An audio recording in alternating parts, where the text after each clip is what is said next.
मैं डॉक्टर के वशिष्ठ। आइए आज हम इस वीडियो में बात करेंगे जो डेंगू फीवर होता है, जो डेंगू फीवर के जो फेजेज हैं उनके बारे में। डेंगू फीवर जैसा कि मैंने बताया, ये एक वायरल फीवर है जो मॉस्किटो काटने से होता है, जो मॉस्किटो एडिस एगिप्टी की काटने की वजह से होता है। जो डेंगू फीवर है इसके 4 सीरोटाइप्स होते हैं, डेंगू 1, 2, 3 और 4। डेंगू फीवर होता है जो इसमें 3 फेजेज हम इसमें काउंट करते हैं, जिसमें पहला फेज आता है फेब्राइल फेज, दूसरा फेज आता है आपका क्रिटिकल फेज और तीसरा आपका जो होता है इसमें रिकवरी फेज होता है। एक एक करके हम जो सारे फेजेज हैं उनकी जो कॉम्प्लिकेशंस हैं, उनमें जो clinical features, clinical symptoms patient को आते हैं उनके बारे में बात करेंगे। बात करते हैं फेब्राइल फेज की। फेब्राइल फेज जैसा कि इसका नाम है फेब्राइल, यानी कि पेशेंट को फेब्राइल फेज में आपको फीवर, काफ़ी हाई ग्रेड फीवर आता है। फेब्राइल फेज आपका 4 से 5 दिन तक रह सकता है और कभी कभी ये 7 दिन तक भी जा सकता है। जो फेब्राइल फेज है इसमें जैसा कि मैंने बताया हाई ग्रेड फीवर आता है, साथ ही पेशेंट को रेट्रोऑर्बिटल पेन, हेडेक, इस तरह की परेशानियां होती हैं। साथ ही पेशेंट को सोर थ्रोट जैसी परेशानियां हो सकती हैं, नोजिया, वोमिटिंग, इस तरह की परेशानी भी पेशेंट को जो आपका फेब्राइल फेज होता है उसमें देखने को मिलती है। साथ ही पेशेंट को भूख कम लगना यानी कि एनोरेक्सिया की प्रॉब्लम हो सकती है। इस जो फेब्राइल फेज होता है इसमें कई बार पेशेंट को रैशेस भी बॉडी पर आ जाते हैं, जो लाल तरह के दाने होते हैं छोटे छोटे। फेब्राइल फेज में कई बार फीवर जो आपका जो है 3 से 4 दिन या 5 दिन बने रहने के बाद चला जाता है और भी सिम्टम्स जो फेब्राइल फेज में आते हैं पेशेंट के वो इम्प्रूव हो जाते हैं। लेकिन 2 दिन रेमिशन में रहने के बाद, 2 दिन ठीक रहने के बाद फिर से पेशेंट को फीवर आने लगता है और पेशेंट को सिम्टम्स लौट आते हैं। इस तरह के जो अगर फीवर आता है डेंगू फीवर में फेब्राइल फेज में, इसको हम सेटल बैक फीवर कहते हैं। साथ ही जो डेंगू पेशेंट होता है, जो फेब्राइल फेज होता है, उस केस में पेशेंट को कई बार हेमोरेजिक मैनिफेस्टेशन भी होने की पॉसिबिलिटी होती है। ये था डेंगू फीवर के फेब्राइल फेज के बारे में। आइए अब बात करते हैं डेंगू फीवर में जो क्रिटिकल फेज होता है उसमें क्या परेशानियां हो सकती हैं। जो क्रिटिकल फेज होता है उसमें काफ़ी सीरियस कॉम्प्लिकेशंस होने का रिस्क होता है। क्रिटिकल फेज ही होता है जब आपके जो प्लेटलेट होते हैं वो नीचे जाने लगते हैं, वो ड्रॉप होने लगते हैं।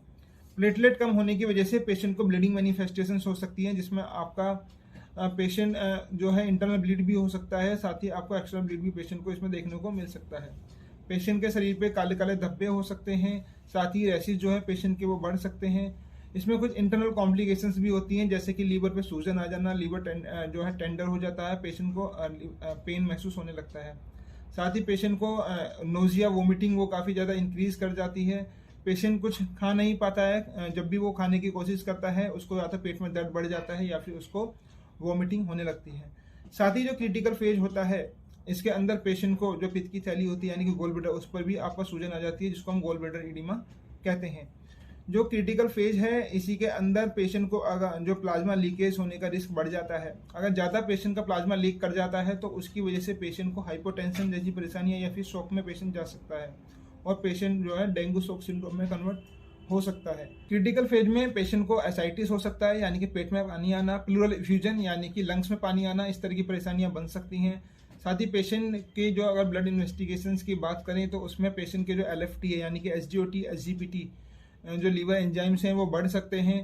साथ ही आपका जो पेशेंट के जो किडनी है उसमें भी इफेक्ट आ सकता है, किडनी फंक्शन भी डिरेंज हो सकता है पेशेंट का। साथ ही जो पेशेंट है, जो क्रिटिकल फेज में पेशेंट होता है, उसमें जो आपका ल्यूकोसाइट्स होते हैं उनमें ल्यूकोपीनिया यानी कि TLC काउंट, जो रोगों से लड़ने वाली सेल्स होती हैं वो कम हो सकती हैं, जिसको हम ल्यूकोपीनिया कहते हैं।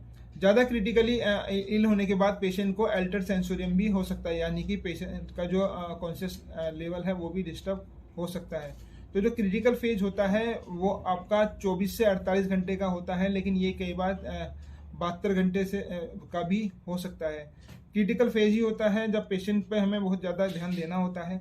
अगर हम क्रिटिकल फेज में लापरवाही करें तो पेशेंट जो है हमारा सीरियस कॉम्प्लिकेशंस की तरफ जा सकता है। बात करते हैं रिकवरी फेज की। एक बार अगर क्रिटिकल फेज ओवर हो जाता है, आपके जो कॉम्प्लिकेशंस हैं जो क्रिटिकल फेज में हुए थे, अगर एक बार क्रिटिकल फेज चला जाता है तो उसके बाद रिकवरी फेज आ जाता है।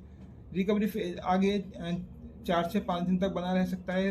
रिकवरी फेज में जो भी कॉम्प्लिकेशंस पेशेंट्स को क्रिटिकल फेज में हुई थी वो धीरे धीरे इंप्रूव होने लगती हैं। पेशेंट का जो एब्डोमिनल पेन है, नोजिया, वोमिटिंग, वो इंप्रूव होने लगता है। जो ब्लीडिंग मैनिफेस्टेशन होने की पॉसिबिलिटी थी वो भी कम होने लगती है। पेशेंट के प्लेटलेट इंक्रीज होने लगते हैं। साथ ही जो ल्यूकोपीनिया की परेशानी आपको पेशेंट को क्रिटिकल फेज में देखने को मिली थी वो भी इंप्रूव होने लगती है। साथ ही पेशेंट के जो लीवर एंजाइम्स हैं, लीवर फंक्शन है, किडनी फंक्शन है, वो भी सब इम्प्रूव होने लगता है रिकवरी फेज के अंदर। जो रिकवरी फेज में पेशेंट को फीवर नहीं आता है, पेशेंट को जो एसाइटिस या प्लूरल इफ्यूजन यानी कि पेट में पानी या लंग्स में पानी होते हैं वो भी धीरे धीरे एब्जॉर्ब होने लगता है, पेशेंट ठीक होने लगता है। तो जो रिकवरी फेज होता है उसके अंदर पेशेंट को कई बार ब्रेडिकार्डिया यानी कि हार्ट बीट लो जा सकती है, जो कुछ टाइम बाद पेशेंट का इम्प्रूव हो जाता है, ठीक हो जाता है। रिकवरी फेज आता है, कई बार पेशेंट्स को उसमें इचिंग जैसा महसूस होता है, जो आपका प्लाज्मा जो लीक हुआ था वो एब्जॉर्ब होने की वजह से होता है। तो ये कुछ क्लिनिकल फीचर्स थे जो अलग अलग फेज में देखने को मिलते हैं, जैसे कि फेब्राइल फेज, क्रिटिकल फेज और रिकवरी फेज।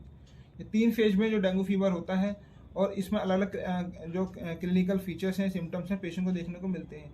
जिसमें जो क्रिटिकल फेज होता है उसमें ज़्यादा ध्यान हमें पेशेंट पे देना होता है, उसके हाइड्रेशन को मेंटेन करना होता है। और भी ऐसे ही हेल्थ से जुड़ी हुई जानकारी अगर आप लेना चाहते हैं तो मेरे चैनल को सब्सक्राइब करना ना भूलें। मेरे चैनल को सब्सक्राइब करें, लाइक करें, शेयर करें। Thank you.